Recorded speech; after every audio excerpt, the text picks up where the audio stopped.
Hello and welcome to Talking Whiskey. My name is Grant and today we're going to quickly talk about what makes a whiskey a whiskey. Now in its basic terms, a whiskey is grains that have been distilled that are then aged in wood. Now all different countries around the world have different rules about what kind of grain you can use, how long it has to be aged for, and even the type of wood that you use. So a couple of examples of this is, let's say, a single malt Scotch. Now the single means one distillery. Malt means 100% malted barley. Scotch means it only comes from Scotland. So let's take your 100% malted barley, you put it through your stilling process, you then age it in wood. Now in Scotland you've got a minimum age of 3 years before you can call it a Scotch. And it has to be aged in oak. Now that can be a used oak, that can be a new oak, it can be oak that has been used in different things. For example, a bourbon or even a sherry or a port. But as long as it is aged in oak, that's part of the rules.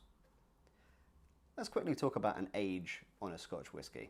So let's say you've got the age 12 on Scotch whisky. That just means that the youngest barrel that's gone into that bottle is 12 years old. So when distilleries blend their barrels together to get a flavour profile, which is, for example, Glenfiddich 12, it has a distinct flavour profile that the distillers will be making every year. Now the youngest barrel that's gone into that is of course 12 years old. But you could have a 30-year-old barrel in there just to make sure you get that right flavour profile. Another example is bourbon. Now bourbon's made in America, and America have some pretty strict rules about how you make bourbon. So the first step is, with a bourbon you have something called a mash bill. Now your mash bill is going to be all the different grains that you're using, because they're not restricted to just one grain for a bourbon. However, the rule is you have to have your mash bill above 51% corn. The rest is then up to the distiller to make the flavour profile of the bourbon that they want. The bourbon then has to go through the stilling process, and then here comes the really crucial part. It has to be aged in new American oak. Now new American oak is, well, American oak as an obvious point, but new means it is never aged any other spirit until that bourbon has gone into it. Now when we talk about aging a bourbon, that just means that you've got different rules for different labels on a bourbon. So take a straight bourbon for example. The rules on straight bourbon is it has to be aged for 2 years in that new American oak.